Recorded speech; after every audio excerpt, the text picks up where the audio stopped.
The Lord be with you. And with your spirit. A reading from the Holy Gospel according to Matthew. Glory to you, O Lord. As Jesus passed by, he saw a man named Matthew sitting at the customs post. He said to him, "Follow me." And he got up and followed him. While he was at table in his house, many tax collectors and sinners came and sat with Jesus and his disciples. The Pharisees saw this and said to his disciples, "Why does your teacher eat with tax collectors and sinners?"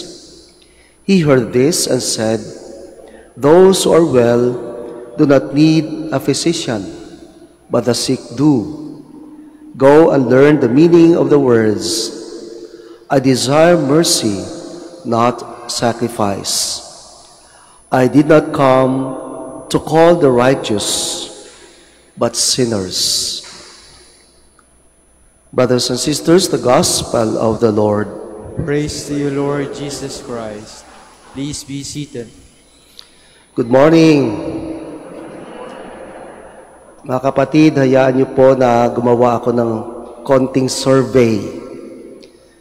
May tanong ako, unang tanong, sino sa inyo dito ang gustong pumunta ng langit? Pakitaas ang kamay. Thank you. Konti lang nagtaas ng kamay. Yung mga hindi po nagtaas ng kamay, pupunta ng impyerno. Ba't ayaw natin magtaas ng kamay? Siguro nahihiya. Gimmick lang ni Father yan. Hindi kaya nag-iisip tayo, seryoso, deserving ba ako na makapasok sa langit? Karapat-dapat ba ako, kilala kong sarili ko na pumunta ng langit? Kaya mahirap sagutin yung tanong. Pero may mas mahirap na tanong. At ito ang ikalawang tanong.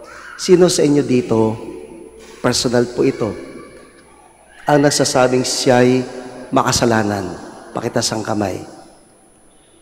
Thank you. Ilan lang nagtaas ng kamay. At sa mga nagtaas ng kamay, kayo po ay may pag-asang makapunta ng langit. Yung mga hindi nagtaas ng kamay, bahala kayo sa buhay nyo. Joke lang po yun. May pag-asa makapunta ng langit. Sapagkat sa pag-amin na tayo makasalanan, nagbibigay daan na tayo ay maligtas. At sa kaligtasan, naibubukas ang langit. Sa mga tao na ayaw umamin na sila'y makasalanan, para bang sinasabi, mahirap gamutin ang taong ayaw umamin na siya may sakit. Kaya kapag inamin natin tayo makasalanan, nagsisimula na ang ating kaligtasan. At nakita natin mga kapatid, sa ating ebanghelyo, dalawang uri ng mga tao, dalawang grupo. Yung isa na may pag-asa at umaasa, at yung isa na kahit ang pag-asa ay walang pag-asa. Yung unang grupo ni Mateo. Sabi ng Panginoon kay Mateo, "Follow me." He followed Jesus, but not only him. Tax collectors and sinners followed too and ate with Jesus because they heard the invitation of Jesus, "Follow me." And in that invitation, they heard an acceptance. They knew who they are. They knew they are sinners. And when Jesus invited Matthew, they heard they are accepted.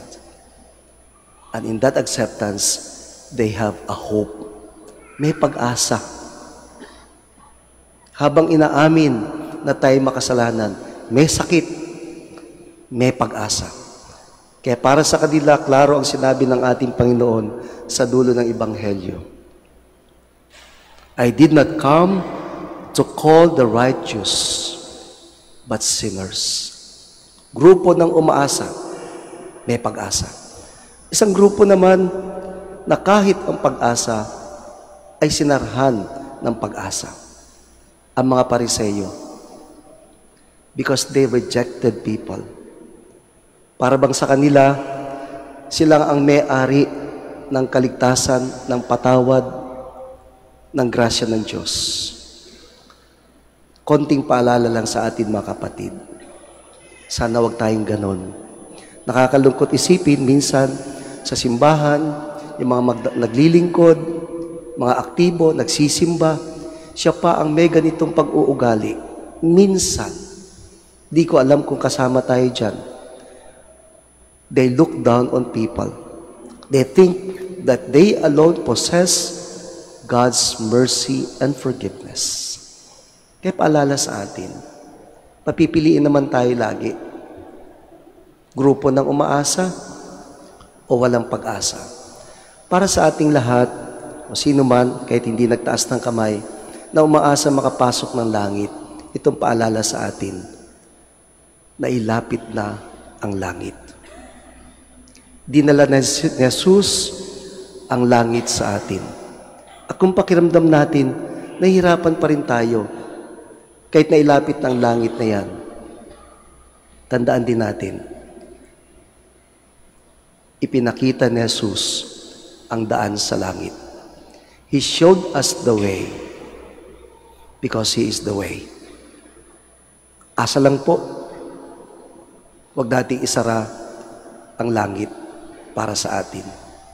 Para sa lahat, nagtaas man kayo ng kamay o hindi, umamin man na makasalanan o hindi, isa lang ang aking panalangin, na sana panalangin nyo rin. See you in heaven.